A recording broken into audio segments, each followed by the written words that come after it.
Meet Screech. No, not that one. This one. Although it can be a little owly at times. We're going to build a screech owl house, something I've been requested to demonstrate. And to do that, I did a little research, and from the American Eagle Foundation, there's a free set of plans you can download. And I will put a link in the description on where you can go to get this. Fairly simple project.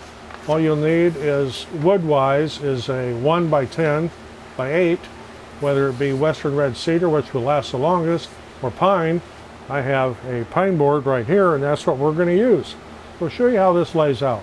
Okay, if you're not familiar with dimensional lumber like this, a 1 by 10 is actually 9 1/4 inches wide, and that's what the plans call for here. And as you can see, there's the pieces to cut. What you don't want to do is just lay out a bunch of lines and start cutting, because you need to make up for that saw curve. So we'll be cutting these pieces one at a time. And once I get these cut to length, I will show you how to do some of these angles. I'm going to be using a miter saw to do it. You can use a circular saw. You could use, I suppose you could use a jigsaw. It'd be a little wonky, but you could do it.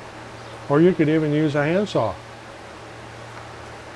So let me get these pieces cut out to length here on the miter saw, and we'll get into some of these little technical parts and some assembly.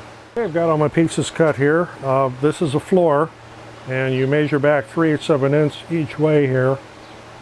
Make a mark, and you cut these corners off. That's to allow drainage in the inside of the nest box.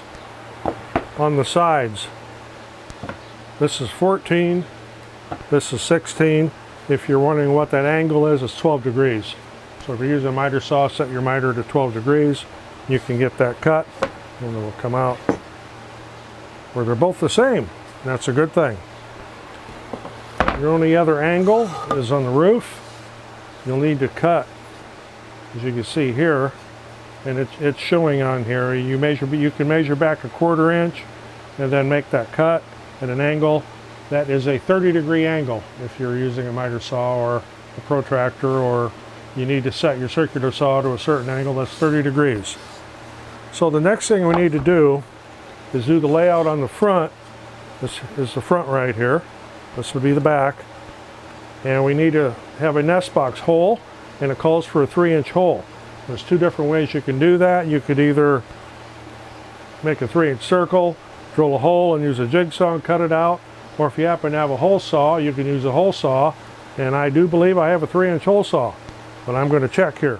So if you're not familiar with a hole saw, this is a hole saw. This is called an arbor, and it screws in there. And this particular style has little pins you push up, and that locks it in place. And this is called the pilot bit. So I need to do my layout on here. It needs to be, the top of the hole needs to be 2 inches down. So that's going to be 3.5 inches to the center of my hole.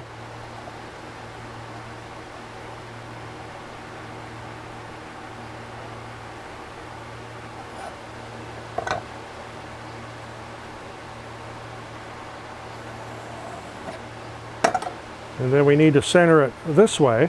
So this is 9 1/4. We need to get half of that. That would be 4 5/8.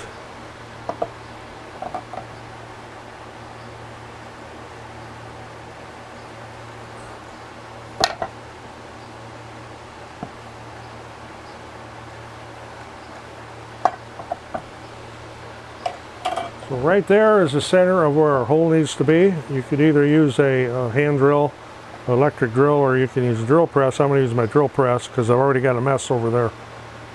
I'll get set up on that. We'll make a hole. Okay, something you want to do is have a backer board, regardless of how you're doing this. Have something to back it up back there. And I may clamp this down.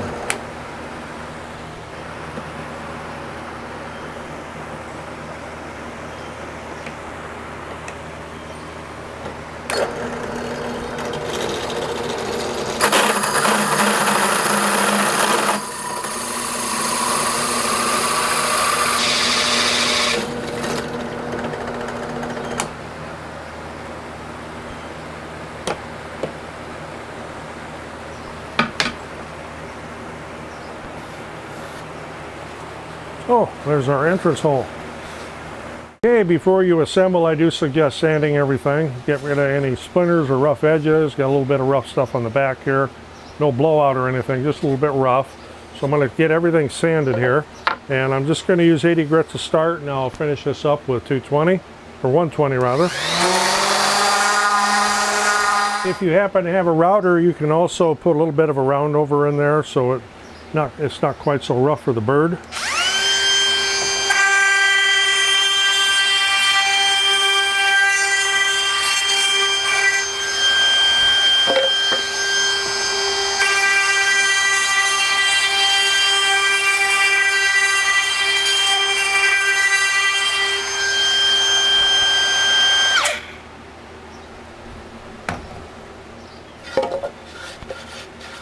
So I'll get the rest of these pieces sanded here, and then we'll get to doing some assembly.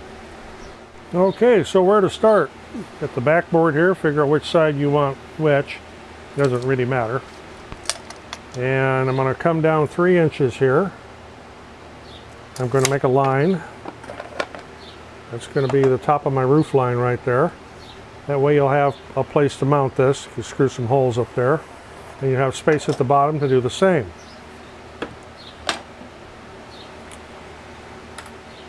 So your sides mount like this, and you want to drill pilot holes. Of course, that'll need to go up more to meet with the roof. You want to drill pilot holes, put screws in so you don't split your wood. However, on one side, you want to have pivots so you can pull that side out to be able to clean the nest box out. So keep that in mind, and don't screw your both sides down, or you'll never be able to open it up unless you decide to hinge the floor. That's entirely up to you, although they show hinging out the side. So I'm going to lay this side out and get some pilot holes drilled. I've made a couple of marks where my board starts and stops, so I can get my pilot holes drilled down through there. And actually I should have made them on the back, because I'm going to be drilling the holes from the back. Drill your pilot holes 3/8 of an inch in from the outside edge. We'll put it in the center of your sideboard.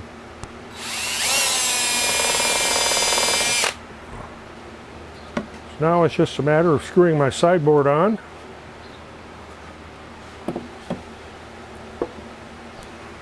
And to hold that up there, sticking in one of these boards under there to keep it up level. Make sure you use an outdoor rated screw, 1.25 inches. You could glue this with outdoor glue if you wish. I don't think there's a need for it.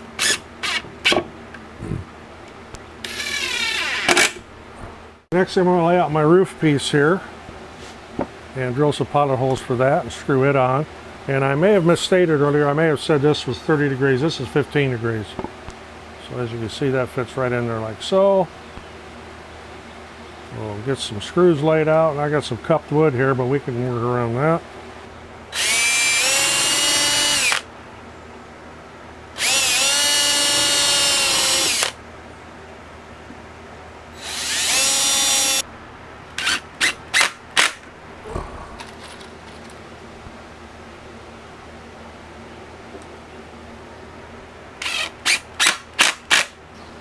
So there we've got the roof, the back, and one side. Then your floor piece, sit right in here like so.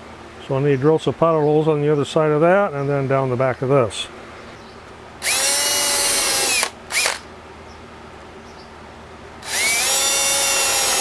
Remember, you got cutout corners, so don't get too close to the edge.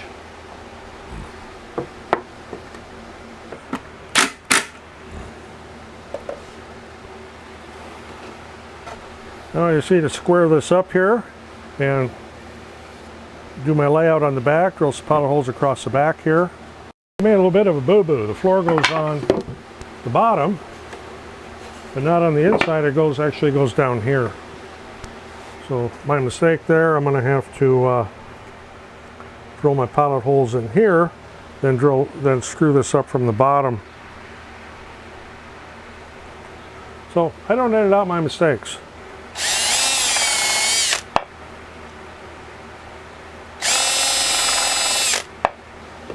This actually goes in down here.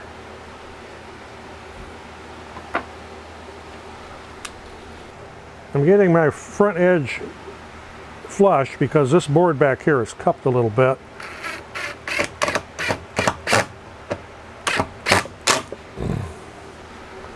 I'm going to have to straighten that up as I go up the line here. So I'm on my line there. I just need to make some potted holes on the back. So next will be the front.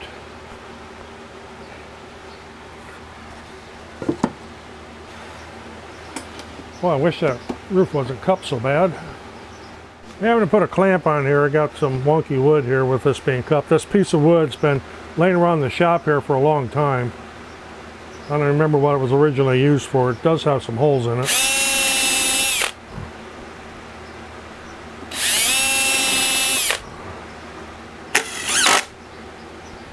Now I'll lay out a line across here for some potted holes to screw this down to the front.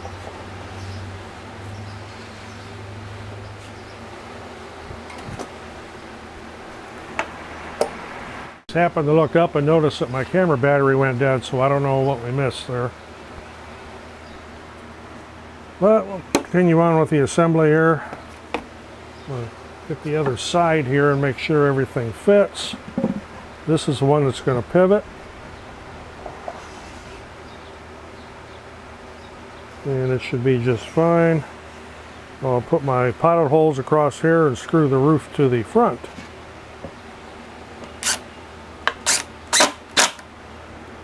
And it did a pretty good job of it.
Oh, I missed a little bit of video there. I don't know what happened. It didn't record part of it, so you missed out on things like watching the paint dry and that kind of thing. The things I need to point out was on this side here, this is the side that hinges open to clean. Make sure your screws at the top are directly across from each other. And then I just got one screw here. You can take that out. This side will hinge up and you can clean it out, put it back in, put the thing down. It's very important that them screws are exactly across from each other or this will not open correctly. As you can see, I painted it with white house paint and had some scrap shingle. I put a couple shingles on top. You wouldn't have to do that. You could just leave it painted if you like. So that's how to make a screech owl house, or for the American kestrel, although I'm not real sure what that bird is because I don't think we have them around here. We do have screech owls. So if you got anything out of this, appreciate getting a thumbs up. There'll be a link in the description on where you can download the plans for free. So that's all there is to it. Just wait for Screech to move in. Thanks for watching. We'll see you on the next one.